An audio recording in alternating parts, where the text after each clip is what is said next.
Hi, I'm Rosemary. I'm an adult services librarian at the Prescott Public Library, and today we're going to be making a piece of string art together.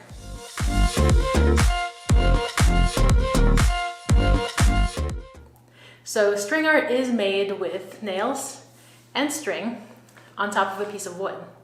And we have a stencil that we've provided as part of your Crafts to Go kit if you've picked it up from the library already.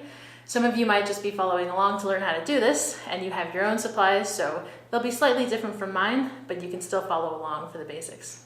So in your kit, you'll have the string, the nails you need, and some extras just in case. You have a few stencils to choose from, and you have your piece of wood. So first thing is going to be to take your stencil, put it onto your sheet here, and what I suggest is using painter's tape. I didn't have any today, so I'm just using regular Scotch tape, but I do like that painter's tape better. The other thing is that with this piece of wood, it has it's a palette style, so it has the split in the middle between the two pieces of wood. So when you're putting your stencil on, just make sure you're still aware of where that is. You might need to cut a little bit if that makes it easier. Or just, you can make a line, or just look at it from the sides and kind of gauge. So you don't want to put any nails close to that part of the board, because otherwise you're going to split the board. So I've got my stencil kind of centered here. I'm going to make sure it's straight, and that it's not too close to the edge either.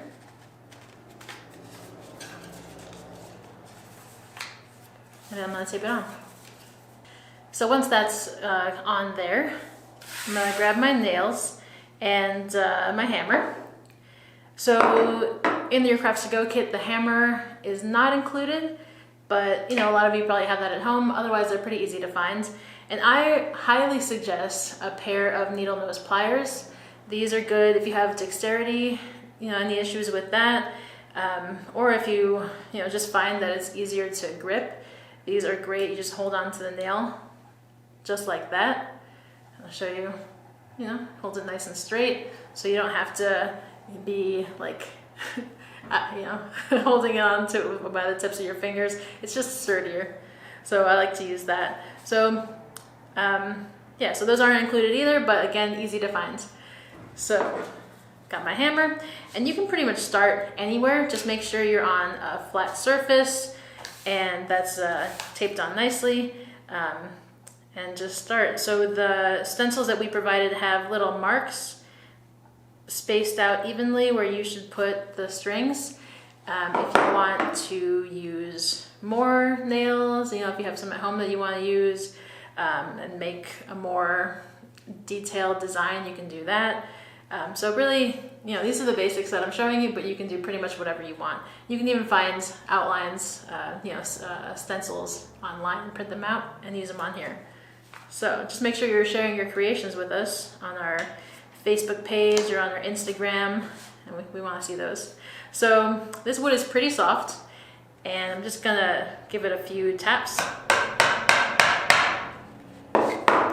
The board is also only about maybe a quarter of an inch thick, so you don't want to come too far into the wood. Just a few taps will do it. It's nice and secure there, and you're not going to come out of the back. The nice thing with this piece of wood is that it does have these extra pieces in the back, so if your nail does come through a little bit, and you hang it up on your wall, these pieces will protect your wall. It's not going to rub up against there. You're not going to scratch it. So, there's room for mistakes. All right, let's do a few more of these. And I'm actually even just pushing the nail into the wood just with my fingers, and that it's soft enough where you can put it in there just a little bit, and that way it's more secure. It doesn't wiggle around as much as I'm trying to hold it and nail it in.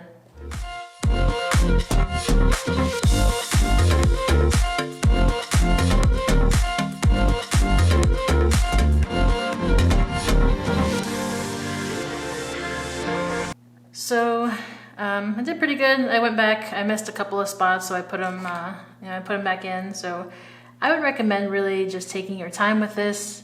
I can tell I rushed a few at the beginning, so they're a little more slanted than I'd like them to be. So I'm gonna go back, take a few minutes, straighten out all my nails. I wanna make sure they're all even into the board. I did pretty good on the back. I don't think any of them came through. So yeah, take your time. You know, you don't have to pound in the nail. You don't have to rush this. It's kind of relaxing actually, just stick these nails in here. So yeah, I'm gonna go back through, make sure I have everything nice and straight, and we'll get to the next step. Okay, so I'm pretty satisfied with that. And now let me release the tape here. So I'm pretty satisfied with what I did here. I can see that a lot of my nails are imperfect. I did split the board a little bit, so I might go back and just move that nail a little more to the into like off of the edge of the middle slot. But yeah, I mean, any imperfections are going to be covered up by the string, so I'm not too worried about it right now. And I'm going to start wrapping this up. So you've got your string. I like to do a loop first and make that kind of close to the edge, and just start on one side, do a double knot. And so once you have that tied on there, the rest of the string is just going to outline the edges of your first letter. And I'm going to do one letter, one color. I'm going to do the X in red. I'm going to do the O in white. But you know, you can do whatever you like to do.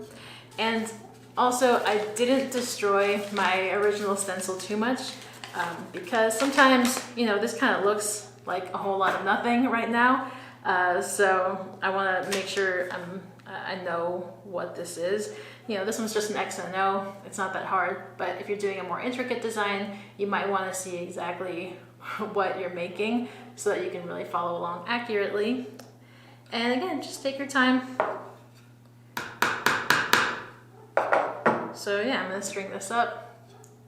Let's see how to do it.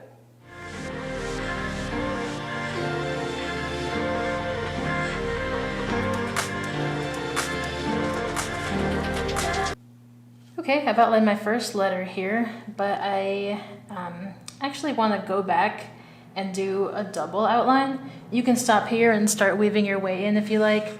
I'm going to try to make my line on the outside kind of stronger. I think that's the look I want to go for. So I'm going to go back around.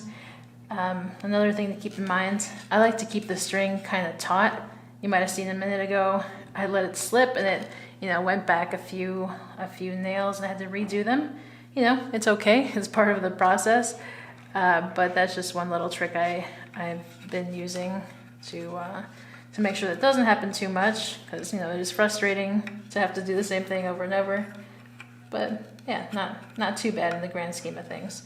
So yeah, I'm going back, and I'm just doing one loop around.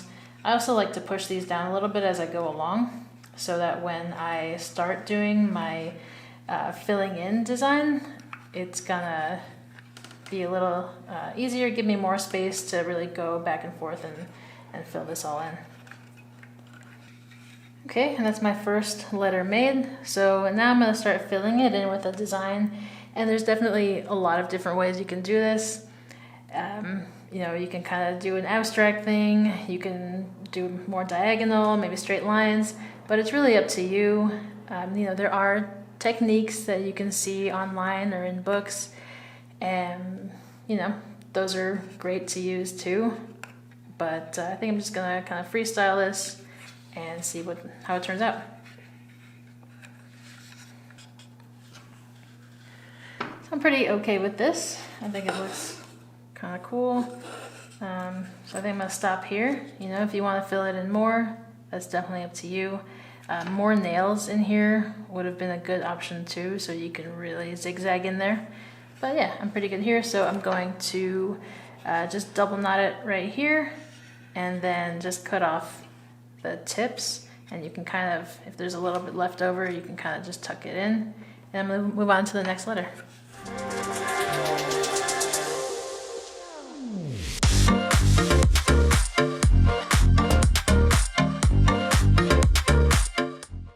So for this one, I have to keep in mind that this whole part here is empty to make the inside of my O. So just think about that as I wind these through. And I'm actually gonna loop these, outline these again, and then go back in and zigzag.